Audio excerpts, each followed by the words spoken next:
바벨론 포로에서 돌아온 이스라엘 백성들에게 하나님께서 두 가지 이름을 주시겠다 약속하고 있습니다. 첫 번째 이름은 헵시바다. 헵시바라는 이름의 뜻은 내 기쁨이 너에게 있다. 두 번째 이름은 뷸라입니다. 너를 기뻐할 것이다. 이런 이름을 주시겠다고 말씀합니다. 원래 예루살렘이라는 이름이 무엇이었습니까? 평화의 도성이었습니다. 그러나 그 땅에 평화가 없었습니다. 평화의 도성인데 평화가 부재했습니다. 그래서 결국은 이스라엘 백성들이 고통 가운데 처하게 되었습니다. 평화의 도성에 왜 평화가 없습니까? 믿음이 없어서 그랬어요. 하나님만 섬겨라, 하나님만 믿어라. 그러나 이스라엘 백성들은 우리는 바알도 섬기겠습니다. 하나님만 섬기는 것은 고리타분하지 않습니까? 바알도 섬기겠습니다. 오직 하나님만 바라보고 살아라. 아니요, 우리는 이 땅에 풍요로움도 바라보고 살아야 되겠습니다. 하나님 너희 아버지가 복이다. 아니요, 우리는 돈도 좀 움켜쥐는 게 복입니다. 이렇게 고집부리다가 평화의 도성이 박살이 나버리고 이스라엘 백성들은 모두 바벨론 포로로 끌려가서 죽도록 70년 동안 노예 생활을 했습니다. 그 가운데서 믿음으로 버텨냈던 믿음의 사람들이 돌아옵니다. 바벨론 포로로 갔던 사람들이 다 돌아오지 않았습니다. 여러분, 바벨론이 너무 큰 도시였고 너무 개화된 도시였기 때문에 거기서 남아서 그냥 그 땅에서 출세한 사람들이 더 많았습니다. 돌아온 사람들은 하나님의 믿음의 약속을 붙잡고 70년을 살아낸 사람들만이 1차, 2차, 포로, 3차까지 포로 귀환 때 돌아오게 되었습니다. 아무나 하나님의 집으로 돌아오지 않습니다. 아무나 하나님의 집에 와서 은혜 받는 게 아닙니다. 믿음이 이 안에서 저 세상에 있을 때부터 하나님께서 우리에게 기도 응답을 주시고 또 믿음의 감각들을 주셔서 하나님이 부르시는 사람들만이 교회에 올 수 있는 것입니다. 그러니까 우리가 이 땅에 들어오는 것은, 이 교회에 들어오는 것은 새로운 은혜, 하나님께서 우리에게 허락하실 놀라운 약속들, 더 이상 우리는 평화 없는 삶이 아니라 이제부터 평화의 삶이 시작될 것이고, 더욱이 오늘 본문에서 이제는 너의 이름을 헵시바다, 너의 이름을 뷸라다, 이렇게 신약 교회에 바로 우리들에게 약속하고 있는 것입니다. 내 기쁨이 너에게 있어. 하나님의 기쁨이 우리에게 있습니다. 할렐루야. 이게 헵시바예요. 너를 기뻐할 것이다. 하나님이 기뻐한다는 거예요. 우리는 하나님을 생각할 때 하나님이 나 같은 걸 사랑이나 하시겠어? 참, 저 목사님이나 저 장로님들은 하나님이 기뻐하시겠지만 나 같은 건 하나님이 제껴두셨을까? 아니에요. 하나님께서 우리를 기뻐하십니다. 내가 너를 인하여 기뻐한다. 이렇게 말씀하고 있습니다. 교회 여러분, 저는 우리 유신이를 제가 무척이나 편애를 했어요. 물론 지금도 마음으로는 굉장히 편애가 가요. 희한하대요. 자식이 넷이 있어도 들리붙는 좀 더 가는 놈이 있더만요. 그게. 그런데 유신이가 제가 얼마나 이뻤는지 어린 시절에 막 갓난아기 때 이제 입양을 해서 한 달 반 만에 입양을 해서 우리 둘째 녀석이 왔잖아요. 근데 얘가 너무너무 이쁜 거예요. 처음에 그 입양 기관에 가서 얘를 처음에 딱 봤을 때 막 눈물이 월칵 쏟아지면서 가슴이 떨리고, 뭐 우리 아내도 마찬가지였고, 우리 또 큰 딸도 그때 어린 시절이었지만, 그때 뭐 10살이었으니까요. 어린 시절이었지만 우리 온 가족이 그런 동일한 마음을 느꼈어요. 저는 이게 하나님의 마음이라고 생각이 되어서요. 여기 우리 최준수 집사님, 그리고 우리 또 전병희 집사님, 그리고 또 우리 최진양 권사님도 이렇게 입양을 해서 경험을 해봤기 때문에 아실 겁니다. 그 감격이라고 하는 것, 새 생명을 품은 그 감격이라고 하는 것, 이게 내 자식이라고 하는 것, 이 감격, 이거 우리 모두 다 이게 경험한 사람들이에요. 물론 가슴으로도 경험하고 배로도 경험하고 어쨌든 간 이 자식에 대한 이 경험이 이 엄청난 거거든요. 그런데 저는 우리 친딸, 배로 난 딸보다 우리 아들이 더 예뻐요. 사실 더 예뻐요. 근데 얘가 얼마나 예쁜지, 오늘은 막 이렇게 기저귀를 가는데 얘가 부지작하고 설사를 막 제 손에 막 이렇게 하는 거예요. 어쨌든 간 시작해가지고 손에 이렇게 이만큼이 묻었어요. 묻었는데 여러분, 더러워요 안 더러워요? 안 더럽대. 더러워요 안 더러워요? 이게 딱 묻었는데 더럽게를 느껴지지 않고 손에 꼭 물감이 묻은 느낌, 카레가 묻은 느낌. 아이들 그 변이 이제 젖 먹을 때는 우리끼리 하잖아요. 그래서 이게 여기가 카레가 묻은 느낌이요. 순간, 야, 똥은 어떤 맛일까? 우리 아들 똥은 어떤 맛일까? 이 생각이 딱 들어서 제가 이 상태에서 그냥 이렇게 핥아서 먹었어요. 어떤 맛인 줄 아세요? 별 맛이 없는데 맛이 안 들었더라고요. 어떻든간. 그런데 약간 약간 짭조름하면서 무슨 베이컨 말린 걸 그 느낌 있잖아요. 이렇게. 여러분, 이쁜 건 답이 없어요. 미운 것도 답이 없어요. 세상에서 제일 힘든 거 사람 미운 거요. 주는 거 없이 미워. 그런데 이쁜 것도 답이 없어. 내 새끼니까 이뻐. 하나님이 우리를 향하여서 갖는 마음, 너를 기뻐한다. 우리 강대식 집사님이 우리 교회 이렇게 오시면서 나는 우리 마누라 다리 잡고 천국 가려고 왔어요. 이러면서 당신의 신앙은 없고 아무것도 아니고, 우리 박 권사가 신앙생활 열심히 하고 교회 봉사하니까 그 공로로 올라갈 때 나는 안 떨어지려고 꽉만 붙들겠다. 참 이렇게 말씀하셨어요. 그런데 저는 우리 송탄 장로교회를 보면서 하나님께서 가장 기뻐하실 사람 가운데 한 분이 강대식 집사님이라고 여겨요. 아멘들을 안 하시는 게, 강 집사님 뒤에서 지금 부리부리한 눈을 가지고 지금 지켜보고 계시는데 강 집사님한테 잘못 보이면 안 돼요.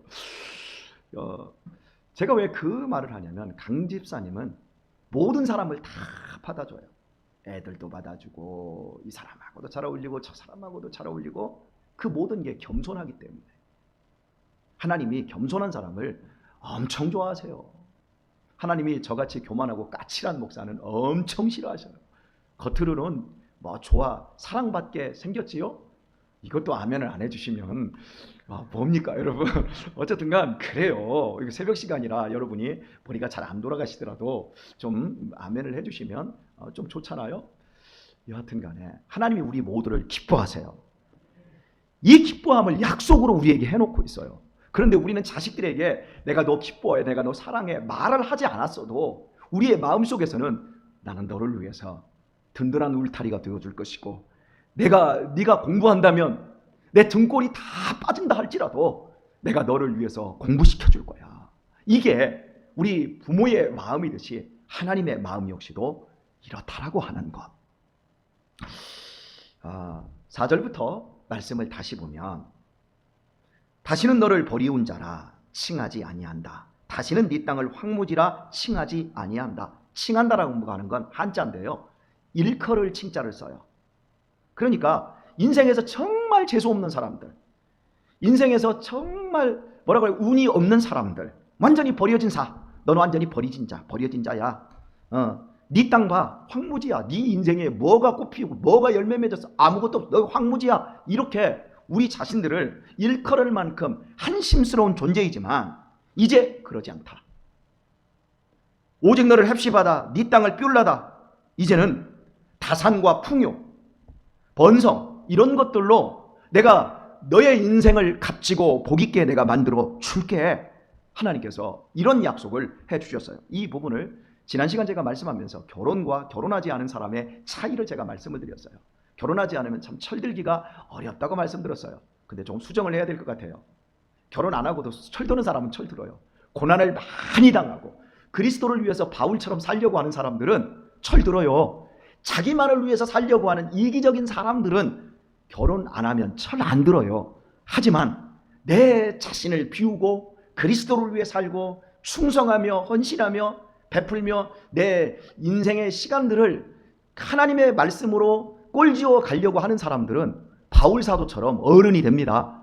그러니까 제가 수정을 좀 해야 되겠어요. 지난 시간 설교 들으신 분들 가운데 좀 비혼주의자도 있고 이런 분들이 들으면 저 목사 너무 단정적이야, 저 무서워, 이렇게 생각할까 봐 제가 조금 수정을 했습니다. 예. 이 부분을 제가 설교를 충분히 했으니까 이 부분은 그냥 오늘 넘어가고요. 5절을 보면, 이제 마치 청년이 처녀와 결혼함 같이 네 아들들이 너를 취하겠고 신랑이 신부를 기뻐함 같이 네 하나님이 너를 기뻐하시리라. 다시 하나님이 기뻐하신다, 이렇게 말씀하고 있어요. 그런데 자 보세요. 이스라엘 백성들 하나님은 heb시바와 뷸라로 회복시키시는데 내 기쁨이 너에게 있다. 너 이제 뷸라는 결혼했다. 이런 의미거든요. 결혼했다. 너를 기뻐해서 결혼했다. 이런 의미인데, 하나님께서 이스라엘 백성들을 바벨론에서 꺼집어서 다시 그 땅으로 돌아오는 걸 하나님이 그들과 다시 결혼하는 것으로 설명을 하고 있어요. 그런데 여러분, 이게 초혼입니까? 재혼입니까? 재혼이잖아요. 그죠? 재혼인데 신혼, 처음 초혼처럼 하나님이 그렇게 기뻐해 주시겠다. 그런 삶을 우리에게 주시겠다. 이렇게 약속하고 있는 겁니다. 여러분 한번 물어보십시다. 여러분은 부부잖아요. 부부로서 재미있게 사십니까? 한번 제가 여쭤볼게요. 우리 남자분들한테 여쭤본 분입니다. 대답은 하지 마세요. 우리 남자분들은 부인하고 재미있게 사시지요? 대답은 제가 하겠습니다. 네. 그렇게 할 거예요. 마누라, 첫 번째 마누라 무서워서. 두 번째 착각하고 있어서. 남자들의 착각은 뭐냐면 여자하고는 틀려요. 나는 만족해. 나는 부인으로 인해서 참 재밌어. 난 재밌게 살아요. 이렇게 얘기하는데 이제 부인들에게 한번 물어보겠습니다. 부인들이시요. 남편들하고 재밌게 삽니까? 그러면 여기 10명이면 9명 반은 아니요. 재미는 뭐 재미요. 그냥 사는 거지요. 뭐. 그렇죠? 어디 남편하고 통하는 사람이 몇 명이나 있어요. 남편하고 소통 잘 되고 교제하고 남편이 살갑게 여자들이 원하는 만큼 살갑게 대해주는 사람이 어디 있어요? 최필구 장로님 외에. 예? 살갑게 해주는 사람이 과연 어디 있어요? 쉬운 게 아니에요, 여러분. 결혼하기 전에는 저 사람이야. 난 저 사람하고 인생을 살면 정말 행복할 거야. 그런데 애 하나 낳으면 내가 저런 것에 눈이 삐었구나. 내가 미쳤지. 이게 거의 인생의 본연이에요. 그러면서 여자들은 애에 집중하면서 살고 남자는 밖에서 철 못 들은 사람은 여전히 결혼 안 했을 때 청년 때 하던 그 홀가분한 자기 마음대로 사는 그것을 하면서 그냥 살아요. 그러면서 서로가 점점 멀어져요. 그 나이가 먹어서 한 5, 60대가 되어지면 뭐 대화가 없어요. 밥 먹어. 밥 줘. 밥 먹었으면 설거지라도 해줘야 될 거 아니야. 거의 그런 대화밖에 없어요. 각자 따로따로 놀아요. 같이 방 안에 있어도 남자는 컴퓨터 앞에 앉아서 컴퓨터를 보고 여자는 드라마에 빠져 있고 텔레비전을 보도 여자는 안방에서 드라마를 보고 남자는 밖에서 스포츠 경기를 보고 뭔 재미가 있냔 말이요. 재미가 없어요, 여러분. 그런데 여러분 같이 있어도 재미가 없는데 희한한 건 신혼 때 그 뭐 한 달이라도 좋고 두 달이라도 좋고 신혼이 좀 길게 가는 사람들도 있어요. 그런데 어쨌든 간 신혼 때만큼은 즐거워요, 안 즐거워요? 재밌어요, 안 재밌어요? 재밌어요. 신혼 때 여러분 그 신혼의 기쁨을 첫사랑이라고 이야기할 수 있을 거예요. 우리가 신앙생활을 좀 하다가 좀 신앙의 매너리즘에 빠지면 우리가 꼭 하는 말이 있어요. 첫사랑을 회복해야 된다. 그게 요한계시록에 나오는 얘기거든요. 첫사랑을 회복해야 된다. 자, 여러분 축복합니다. 첫사랑을 회복하시길 바랍니다. 그 첫사랑이 뭐냐면 신혼이거든요. 이게 끝까지 가면 얼마나 좋아요. 첫사랑. 처음 그 사랑을 경험할 때의 그 행복감과 그 들뜸과 그 기쁨과 그 싱싱함, 이런 게 이게 넘쳐요. 여러분 신혼부부들 한번 보세요. 딱 신혼부부들 딱 보면 저 사람 신혼이야. 이게 딱 신혼들은 어떻게 하면 이렇게 그렇게 싱싱하고 그렇게 찬란합니까? 그죠? 이런 게 있어요. 그러니까 하나님께서 이스라엘 백성들을 부르셔서 이렇게 찬란하고 싱그럽고 싱싱하게 너희들과 결혼생활처럼 내가 너희들을 향하여 이런 신혼생활의 기쁨을 내가 누릴 것이고 너희들 역시 이런 기쁨을 누리면서 너희들은 풍요와 다산과 번영의 축복의 삶을 살아가게 될 거야. 이게 지금 우리가 읽은 본문의 약속들입니다. 예루살렘은 하나님의 은혜가 회복되고 성령의 능력이 임하게 되면 모든 사람들이 새신랑같이 되고 새신부처럼 젊고 아름답고 싱싱하게 되어진다라고 말씀하고 있는 거예요. 이걸 이제 오늘 우리 시대로 끌어오도록 하십시다. 교회는 누구든지 은혜 받으면 신랑 신부가 될 수 있습니다. 성령께서 말씀으로 완전히 우리를 바꾸어 버리시기 때문입니다. 교회는 궁극적으로 헵시바요 뷸라의 땅입니다. 오늘 본문은 신약 교회를 두고 궁극적으로 주시고 있는 말씀입니다. 교회는 노인들도 장년들도 청소년들도 아이들도 다 있습니다. 은혜 받으면 모두가 신혼 기분에 들뜨게 되어집니다. 어제 저희 교회에 처음으로 오신 분이 놀랐다고 하시더라고요. 주일 예배에. 겉에서 이렇게 보기에 교회가 작고 이제 보잘것없고 그렇잖아요. 그리고 예전에 제가 교회를 여기 19년 전에 개척하기 전에 그 전에 바로 이 공간에서 개척을 했던 천성교회라고 하는 교회가 있었어요. 그 교회가 개척 한 5, 6년 하다가 문을 닫았지요. 그때 그분이 이 교회를 한두 번 왔었나 봐요. 이제 그걸 생각하고 딱 들어왔는데 놀란 거예요.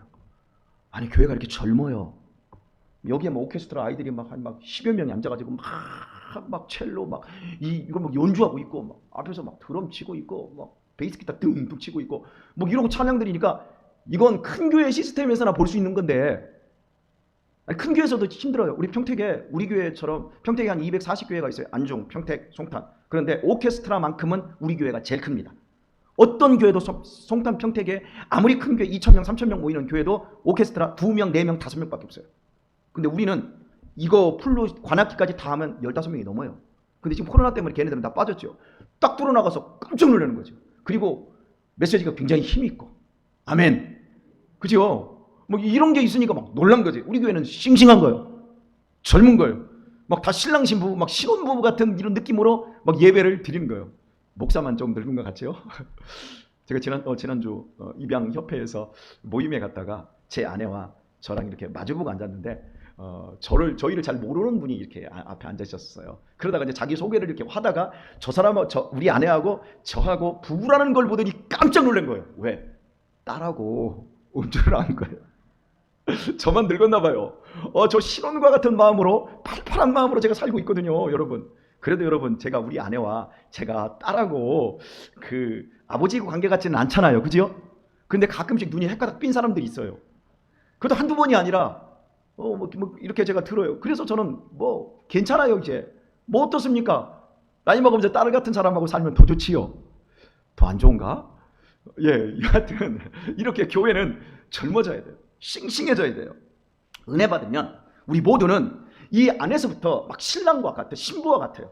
지금 우리 교회에 신혼부부 있잖아요. 1년 됐는데도 어제 결혼한 것 같은 신혼부부. 저기 지금 준호와 솔미가 주일날마다 커플티 입고 와. 우리 교회 등록한 지가 이제 1년 가까이 되는데 지금까지 커플티를 다 입고 와. 그리고 다 와가지고 막 손잡고 막 오고 막 어깨동무하고 저기 나가면 막 신부가 신랑 엉덩이 탁탁 치면서 오늘 수고했어 자기 딱 이러고 이런 모습을 보면 이거 대단해요. 여러분 김동래 권사님도 그렇게 하세요. 딱 하면서 오늘 여보 막 다리도 힘들고 오늘 비쩍비쩍거리는데 여보 교회 와서 예배하는데 수고해서 엉덩이 툭툭툭 두드리세요. 그렇게 하시란 말이에요. 김경순 권사님. 우리 강문기 집사님, 저 이러지 마시고, 오셨어요, 여보? 우리 자기 왔어? 오늘 은혜 받고 갔고? 그러면서 엉덩이 툭툭 쳐서 정말 좋아한다니까. 그래서 첫사랑이 회복되어야 돼요. 우리 김경순 권사님은 뭐 그런 생각을 하시죠. 우리 엄태경 장로님처럼 저렇게 자애롭고, 저렇게 훌륭한 분하고, 그렇게 사는 고명자 권사님은 참 좋겠다. 물어봐, 고명자 권사님한테. 고명자 권사님, 말이 없어요, 집에 들어오면. 분명히 그럴 거예요. 그죠? 그러니까 우리가 어떻게 회복하며 사느냐도 굉장히 중요한 거예요. 상대적인 거예요. 내가 어린아이같이 낮아지면 다른 내 상대방도 어린아이같이. 여러분 세상에서 가장 위대한 스승은 어린아이예요. 그래서 예수님께서 저 어린아이와 같이 자기를 낮추는 자가 천국에서 큰 자다. 저 어린아이처럼 자기를 낮추는 자만이 천국을 볼 수 있다 그래요. 내 남편을 보고 내 아내를 보고 어른으로 보지 말고 아이로 봐주면서 내가 아이로서 대해주면서 아이들은 쉽게 소통하고 쉽게 친해지고 아무것도 아닌 거지 까르까르 막 울거든요. 이런 것처럼 내가 그런 삶을 살아가면 우리는 신랑 신부와 같은 삶을 살아지는 거예요. 집에 가서도 장로님, 권사님 이렇게 부르지 말고 집에 가서도 목사님, 사모님 이렇게 부른다고 해봐. 애들이 질려 죽어버려요. 그러니까 오늘 우리가 회복해야 될 것은 바로 이런 거예요. 오늘 말씀 맺을게요. 여러분, 우리는 교회에 올 때 만신창이가 되어서 오는 거예요. 파김치가 되어서 와요. 세상에서 죄와 온갖 욕망에 쩌들고 실패하고 좌절하고 깨지고 사랑을 잃어버리고 배신당하고 버림받고 병들고 폐잔병처럼 우리는 교회에 와요. 그렇게 시작되는 게 신앙생활이에요. 황무지예요. 버림자예요. 그렇게 딱 왔다가 우리는 이 교회에서 하나님의 말씀을 듣는 가운데 하나님의 나를 이 자리에 불러주셨다는 음성을 깨달아야 돼요. 너는 앱시바야. 너는 더 이상 버림자가 아니고 황무지도 아니고 너는 뷸라야. 나의 사랑이야. 나의 기쁨이 너에게 있어. 나는 너와 결혼했어. 이러면서 하나님께서 우리 마음속에 사랑의 폭포수를 막 흘려주는 이 감격을 여러분 맛보시길 축복합니다. 하나님은 나를 그동안 끈질기게 기다려주시고 나를 불러주셨고 그래서 이제 하나님이 나로 하여금 기쁨에 충만하신 그 하나님이 나로 하여금 이제부터 기쁨을 나한테 주신다.